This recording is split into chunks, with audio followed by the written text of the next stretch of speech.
ሰላም ሰላም ሰላሞች ይብዛ ቅመሞች፣ እንዴት ናችሁ? እንዴት አላችሁ? ሁሉ ሰላም ሁሉ ተማም። ዛሬ ጁማ ነው አይደል? መልካም ጁማ ብያለሁ። መልካም ጁማ ብያለሁ። እንዴት ነው ዛሬ? ጽዳት እንዴት እያረጋችሁ ነው? ጽዳት እያጸዳችሁ ነው አይደል? ስራ ይበዛል። ረመዳን ላይ ብዙ ጽዳት አለ እና ትንሽ ለቅመሞች ረመዳን ላይ ይከብዳል እና ዛሬ ነው እንግዳ ይመጣብኝ እና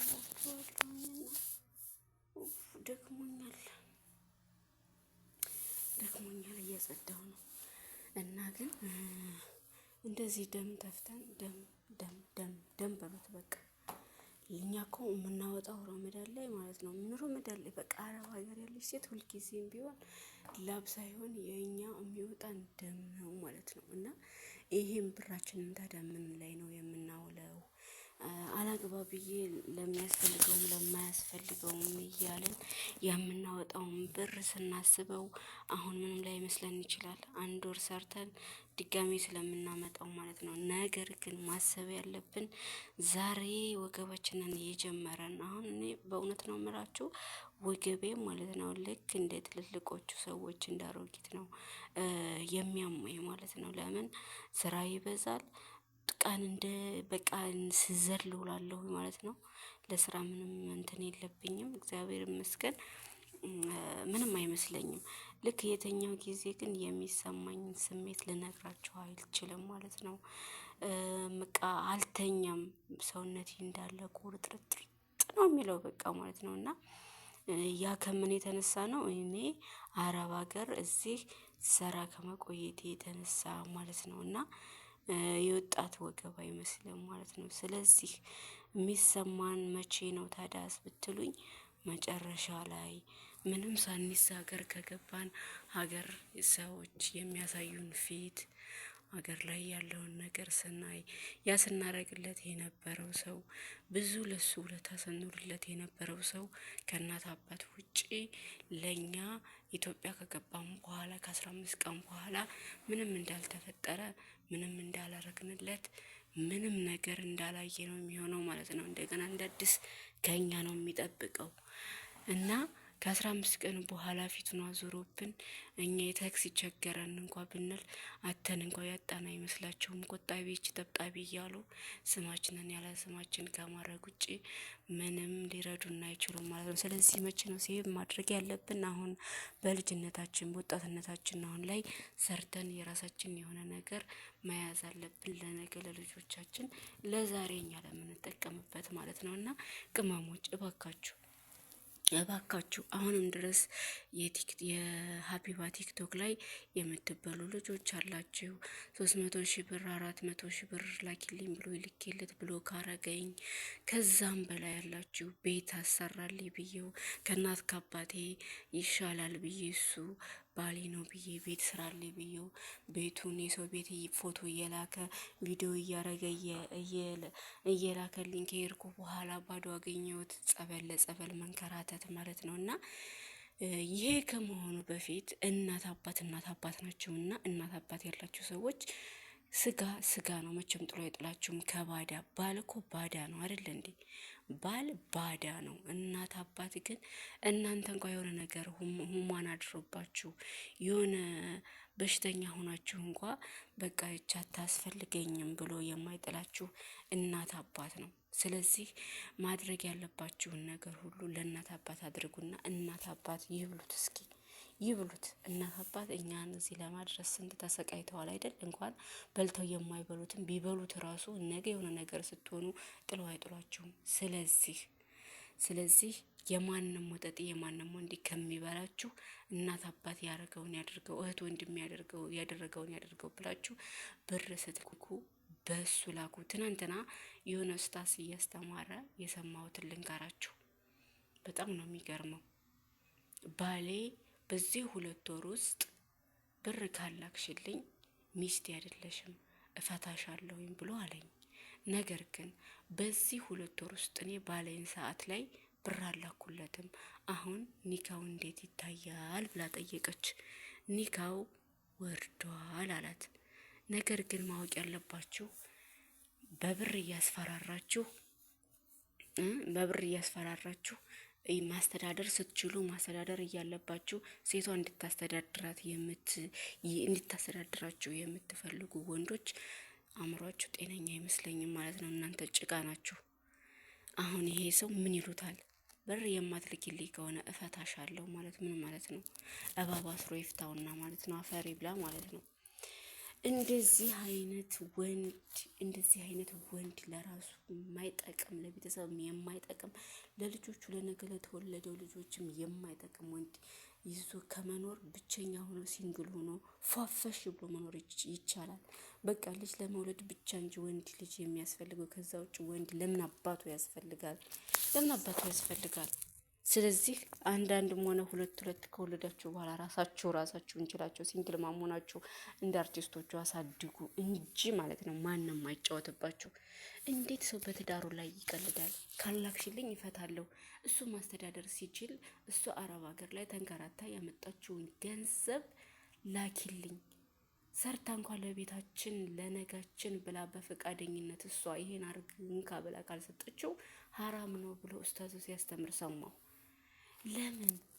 ለምን ሲያገባት እኮ ሊያስተዳድራት ከእናት ከአባቷ ቤት ሲያወጣት ሊያስተዳድራት ነው። ሲጀመር አግብቶ አረብ ሀገር መላክ ምን ይሉታል? እሱ ተቀምጦ እሷ ሰርታ እሱን የምትቀልብበት ቤት የምታስተዳድርበት ግዴታ አለባት የለባትም? አረ ወንዶች ምን አይነት ጭንቅላት ነው ያላችሁ በጌታ እናንተ የዘቀጣችሁ ማለት ነው። የወንድ ቅምጥ አፈር ብሉ። በተለይ ሳውዲ አረቢያ ያላችሁ ቅምጦች፣ ቅምጥ ምድረ ቅምጥ የሴት ቅምጥ ነው። ድሮ የምናውቀው አካሌ እኮ ከሌና አስቀምጧታን ቅምጣለችው ሲባል በሀገር ቤት ማለት ነው። ሴቷ የሆነ በሚስቱ ላይ ደርቦ ምናምን የሚያስቀምጣቸው ማለት ነው። እነሱን ነው እኔ ቅምጥ ሲባሉ ማቀው ማለት ነው። በልጅነቴ እዚህ አረብ ሀገር ሳልወጣ እና አሁን ግን የወንድ ቅምጥ ወንዱ ተቀምጦ ወንዱ ጉልዝ ብሎ ተቀምጦ ሴቷን ይሄን አንጪ ይሄን አርግልኝ ይሄን እንደው ትንሽ ህሊና የላችሁም ወይ? ህሊና አይል እንደማሜ ቀውላለው ማለት ነው።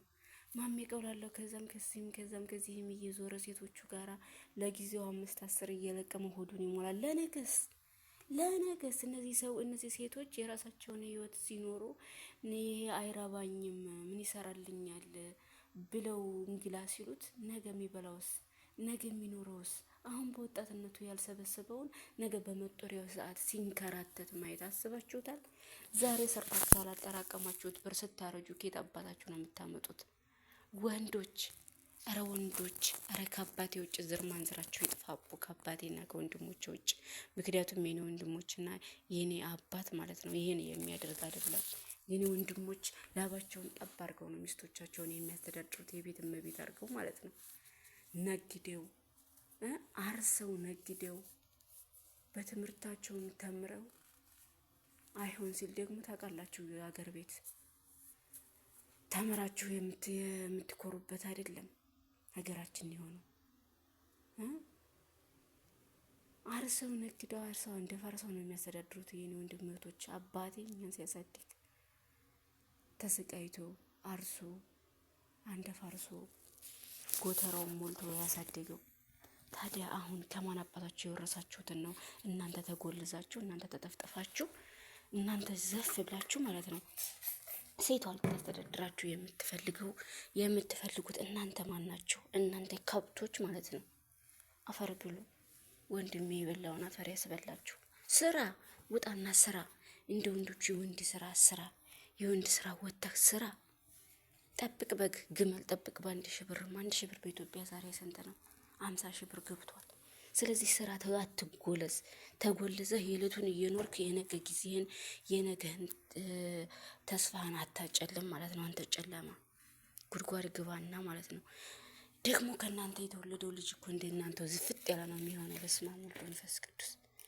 እንደናንተው ሳውዲ ላይ የተወለደ ማለት ነው። ሳውዲ ላይ ተወልዶ ሀገር የሚሄድ ልጅ ድንስስ ያለ ነው። ልንገራችሁ፣ የደነዘዘ ለምን እዚህ እሱ ተጠፍጥፎ ተደንዝዞ እያጨሰ ምን እያለ ነው የሚወልዱ? አፈር ይብላና አፈር ደም ጋጡና ማለት ነው ይደነዘዘ ነው የሚሆነው። ኧረ እባካችሁ ተቀየሩ፣ ሴቶችም ማለት ነው። ሴቶችዬ ከወደዳችሁ በንጹህ ልብ ይወደዳችሁ። ብር ስለሰጣችሁ ስላልሰጣችሁት የሚወዳችሁ ወንድ ከሆነ ካለ ወሊ ገደል ይግባ ብላችሁ ተውት። ነገ ታፍሩበታላችሁ፣ ነገ ተጸጸታላችሁ። እናንተ ብትሆኑ ማለት ነው። አረብ ሀገር መታችሁ ወንድን የምትቀልቡ ልጆች ማለት ነው። አረብ ሀገር ከመጣችሁ በኋላ ወንድን የምትቀልቡ ልጆች ነገ ታፍሩበታላችሁ እናንተ ራሳችሁ። እኔ አሁን እዚህ እያጸዳሁኝ ስሜታዊ ሆኜ ነው ቪዲዮ ልሰራ የተነሳሁት ማለት ነው። እንዴት ሰው ይሄ እንደዚህ ደም እየተፋ ለሰው ይሰጣል የሚለው ትዝ ብሎኝ ማለት ነው። እናት አባት ግድ ነው። ከዛ ውጭ ያለው ሀታ እረጃት ማለት ነው። ረጃት እኔ ለወንድ ሰጣችሁ ቤት አሰሩልኝ፣ ለትዳር አጋራችሁ ቤት ያሰራልናም ብላችሁ ለትዳር አጋር ከምትሰጡ ወንድም እህት ወንድም ይሻላል አልኩኝ እንጂ ማለት ነው። ለእህት ወንድም እርዱ አይደለም። እህት ወንድም ችግር አለው፣ ሰርቶ ይብላ። የራሳቸውን ህይወት እየኖሩ ነው። እዛ ፏ ብለው እየኖሩ ነው። ኮምፕሌት ለብሰው እየወጡ ፋሽን ተከትለው እየለበሱ፣ እኛ ግን ጧትም ማታም ይሄ ክሎሮክስ እየፈሳብን ነው የምንኖረው። ክሎሮክስ እና ይሄ በከክ ማለት ነው። እኔ ስልችት ያለ ነገር ጧት ተነስቶ ይሄን በከክ እና ክሎሮክስ የሽንት ቤት ማጠቢያ እቃዎችን ይዞ እንጠል እያሉ ሽንት ቤት ማጠብ፣ ከዛ ተመልሶ ተመሳሳይ ስራ መጥረግ፣ ማወልወል። በቃ በጣም የሚያስጠላኝ ነገር፣ በጣም የደበረኝ ነገር ቢሆን ሁልጊዜም ተመሳሳይ ስራ መስራት፣ ቤት ሁልጊዜ ተቆጥሮ ተዘፍ ያኔ በቃ ፀሐይ ሳያየን ቤት እንዳይጥም ቤት ለቤት መዋል በጣም ያስጠላኝ ነገር። እናንተ ቢያንስ ንጹህ አየር ተቀበላችሁ የሀገራችሁ አየር እየማጋችሁ ማለት ነው፣ በነጻ ማለት ነው እየኖራችሁ፣ እኛ ከዚህ ጧትም ማታም የአረብ ፊት እያየን ጧትም ማታም ሽንት ቤት እያጠበን ክሎሮክስ ፈሱን እየፈሳ እየሸተተን ማለት ነው። በአስም እኮ ታፍነን እኮ ነው፣ በአፍንጫችን እኮ ነው የምናወራው። ለምን ደክሞናል። በዛ ላይ ሽታው አፍንጫችን እንዳለ ሁልጊዜ ነው ማለት ነው አስም። እና እንደዚህ ሆነን እየኖርን ከኛ 5 ሳንቲም አትመኙ፣ ብትመኙም አታገኙም። ቅመሞች አትስጡ፣ ሁሉም ሶሻል ሚዲያ ላይ አትስጡ እንዳታርጉ። ለምን ግን አሰሙም። በየጊዜውና በየቀኑ የምንሰማው ኦሮሮ የእናንተ ነው። በቃ ገሌ እንዲያርጉኝ፣ ገሌ በልቶኝ፣ ገሌ ለምን አትማሩማ? አንድ ሰው ሲያስተምር አትማሩም? በእናንተ እስከሚደርስ ድረስ ደንቁራችሁ ተጠብቃላችሁ። በየቀኑ ሰው እንዴት ሚዲያ ላይ የሁሉ ሰው እያስተማረ በየቀኑ እንዴት ብር ይበላል? እንዴት ይሸውዳል? ለምን? ደንቆሮ ስለሆናችሁ። እንዴት ስለ ዩቲዩበር ይረዳል? ሰርቶ ለሚበላ ዩቲዩበር ለከሌ አሁን የሆነ አንድ ጥቁር አለ እያለ የሚጮህ ኢትዮጵያ ላይ መነሻዬ ከገጠር ነው መድረሻዬ ከተማ አዲስ አበባ የሚለው ባሪያ ማለት ነው። አሁን ለዛ ሰውዬ አካውንትን ስጠን እስኪ እንርዳ ሰርቶ ለሚበላ ወጣት ያፈር ብሎ የሚረዳ አታውቁም? መጀመሪያ የሚረዳው ማን ነው? የሚረዳው ተፈናቅሎ ከሚያምር ቤቱ ከሞቀ ቤቱ ወጥቶ ተፈናቅሎ እዛ ጠዘጠዝ እየጠዘጠዘው ያለ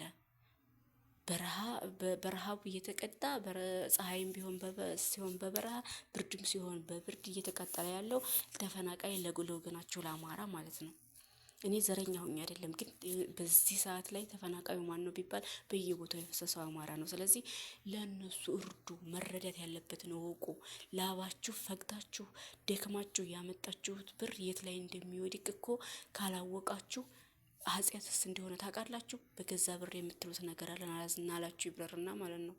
እሱ ራሱ እናንተ ሰርታችሁ ያመጣችሁት ብር ያለ አግባብ የሚወድቅ ከሆነ ማለት ነው ፈጣሪ ራሱ ይጠይቃቸዋል። እናንተ እንኳን የራሱ ጉዳይ ብትሉ ማለት ነው። ለምን ወድቀው ጧሪ ቀባሪ የሌላቸውን ወድቀው ያሉትን እነሱን ብትረዱ ለእናንተም ጽድቅ ነው። ትሰርቃላችሁ። ግን ለወጠጤ ብትቀልቡ ጽድቅ የለው፣ ኩነኔ የለው፣ ምንም ብዱን ፋይዳ ምንም የለው። ምንም ማለት ነው። ስለዚህ ብራችሁ የት እንደሚወድቅ ምን እንደምታደርጉ እያወቃችሁ ካደረጋችሁና ለነገ ነጋችሁን እያሰባችሁ ከሰራችሁ ማንም ይቀየራል። ስንት አመት አረብ ሀገር ሰራን ግን ጠብ አይልም። አዎ ጠብ አይልም አውቃለሁ። የአረብ ሀገር ብር በረከት የለውም። ግን ለምንድን ነው? አያያዝ ስለማናውቅ ነው። ከኔ ጀምሮ አሁን ነው እንጂ እኔ ራሱ አሁን 3 አመት አሁን 5 አመት 6 አመት ብነቃ ከዛ በፊት የተወሰነ አመት የቆየሁት በባዶ ነው። ለምን ሳልነቃ ነገ ሰርቻ አገኘዋለሁ ስለምል ነገ ይሄን አደርጋለሁ ስለምል። ግን የመብል ነገ ነው እንጂ ለነገ የሚያገለግለው የስራ ነገ አያገለግልም።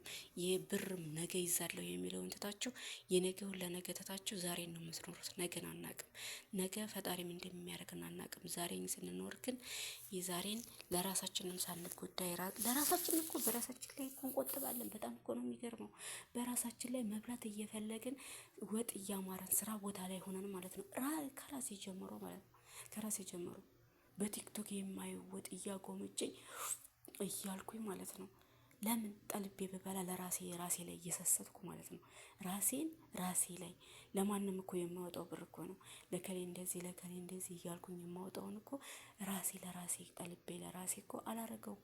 ራሳችን ላይ ብቻ እንቆጥራለን። ግን ከሌ ተቸገርኩ፣ ከሌ እኮ እንደዚህ ሆነ፣ ከሌ እንደዚህ ነኝ፣ እንደዚህ ሲለን በውሸት ሲሞላን ብድግ አድርገን የምንሰጠውን ለራሳችን አምሮት አንሆንም። አንዳንዶቻችን እኮ ቫዝሊን ራሱ የሚኮደድብናለን።